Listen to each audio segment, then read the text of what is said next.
একটু অলসতার জন্য অনেক শখের জিনিসও নষ্ট হয়ে যায়।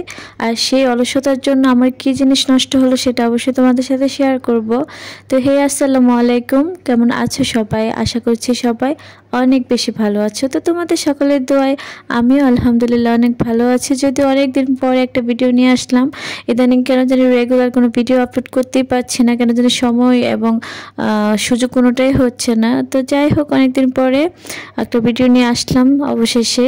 তো এখন দেখতে পাচ্ছ যে এখানে অনেকগুলো শুনে আমরা ছাদে উঠে গিয়েছি। তো শোগুলোকে রোদে দেওয়ার জন্য আনছি, এগুলো অনেক দিন ধরে রেখেছিল। তো এই জন্য রোদ লাগাতে আসছি। তো একটু সুযোগ হইলো যে ভাবলাম যে এগুলোকে রোদ লাগিয়ে নিয়ে আসি, কেননা যে শখের জিনিসটার কথা তোমাদেরকে বলছিলাম, আমার রুসাফের এক জোড়া শু ছিল একদম ফিলার। তো ফিলার শুগুলা দেখা গিয়েছে ওর বাবা যখন পাঠাইছে এগুলাকে আলমারিতে রেখে দিয়েছিলাম। তো এগুলাকে আর রোদ লাগাইনি, কেননা ওর পায়ে তখন হচ্ছিল না, সাইজে হচ্ছিল না। তো ভাবছি যে বড় হওয়ার পরে এগুলা ও পরবে। তো দেখা গেল যে বড় হওয়ার সাথে সাথে এই শুগুলো আমি আর বের করি নাই। পরবর্তীতে এই শুগুলো আলমারিতে থাকতে থাকতে একদম চামড়া উঠে গিয়েছে। পরবর্তীতে আর এগুলো পরতে পারে নাই। পরে কি হলো, এগুলো ফেলে দিতে হয়েছে, একদিনও পরতে পারে নাই। ওর বাবা অনেক টাকা দিয়ে শুগুলো পাঠাইছিল। তো যাই হোক, এই জন্য এখন মনে করে করে সবগুলাকে ভালো করে রোদে লাগাই। একটু রোদের অভাবে শুগুলো নষ্ট হয়ে গিয়েছিল, আমি খুব কষ্ট পেয়েছিলাম। শুগুলো অনেক যত্নে করে আমি রেখে দিয়েছিলাম। আমি তো জানতাম না তখন যে রোদে না লাগালে শুগুলো নষ্ট হয়ে যায়। তো যাই হোক, শুগুলোকে রোদে দিয়ে বাসায় গিয়ে দেখতেই পারলে যে দুপুরে রান্নাবান্না শেষ করলাম। তো রান্নাবান্না শেষ করে এখন ছাদে চলে আসছে। আবার 2টা ডিম সিদ্ধ ছিল সকালে, তো সকালে আর খাওয়া হয় নাই। তো ভাবলাম যে ছাদে যাই, একটু রোদে বসে থাকবো, যেহেতু শীতকালে রোদ মিষ্টি মিষ্টি লাগে, ভালোই লাগে। তো ছাদে আসলাম, এসে এখন ভাবলাম যে বসে বসে ডিমগুলো খাই।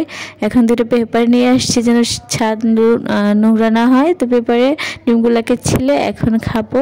যদিও সিদ্ধ ডিম আমার তত পছন্দ না, কিন্তু এখন খেতে হয়, শরীর সুস্থ রাখার জন্য অনেক কিছুই খেতে হয়, তাই না বলো? তো রুসাফের বাবা কিন্তু মানে প্রত্যেকবারই ওর জন্য অনেক দামি দামি অনেক ব্র্যান্ডেড শু পাঠায়। ওনার অনেক শুর প্রতি অনেক উইকনেস আছে, উনি নিজে অনেক ভ্যারাইটিস শু পরতে পছন্দ করে এবং রুসাফের জন্য পাঠায়।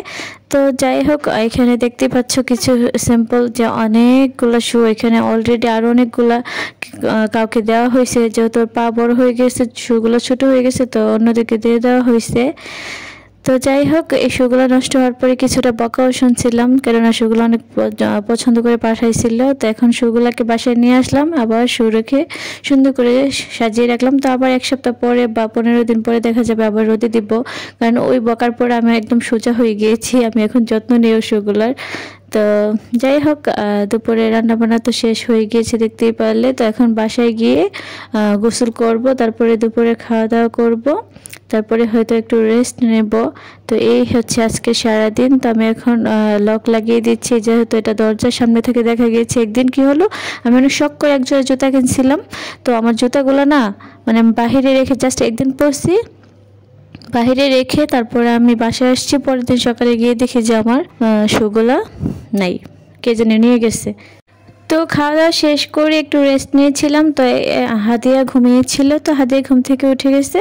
তো এখনও কি করছে, একটা টাকা ওর খালামণি ওরে দিছে। তো ওই টাকাটা নিয়ে খুব বেশি দুষ্টামি করতেছে। ও বলতেছে যে টাকাটা ও দিবে না, টাকাটা ওর পিছনে লুকিয়ে রাখছে। তো ওরে আমি বলতেছি যে টাকাতে লুপ করতে হয় না, বেবিরা টাকা নেয় না। কিন্তু বলতেছে না না, নো টাকা দিবে না। সে দেখতে পাচ্ছ ভিডিওতে যে সে নো বলছে বারবার। তো এখন সে তার নানুকে ফোন দিয়েছে। সে সারাদিন এইভাবে নানুর সাথে কথা বলে, তার ফোনে কোনো ব্যালেন্স লাগে না, কোনো ইন্টারনেট লাগে না, কোনো কিছুই লাগে না। সে সারাদিনে তার নানুর সাথে এভাবে কথা বলতে পারে। দেখতে পাচ্ছ কি সিরিয়াস মোড়ে সে তার নানুর সাথে কথা বলছে। তো এইভাবে তার দিন যায়। তো মাশাল্লাহ, হাতিয়া কিন্তু এমনিতে দুষ্টামি করলেও সে অনেক কথা শুনে, তার থেকে অনেক কাজ করানো যায়।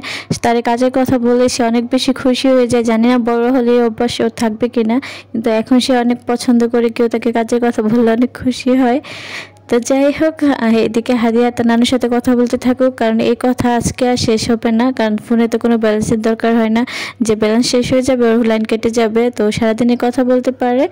তো যাই হোক, তোমরা সবাই অনেক ভালো থেকো, সুস্থ থেকো। দেখা হবে তোমাদের সাথে অন্য কোনো ব্লগে। সেই পর্যন্ত আল্লাহ হাফেজ।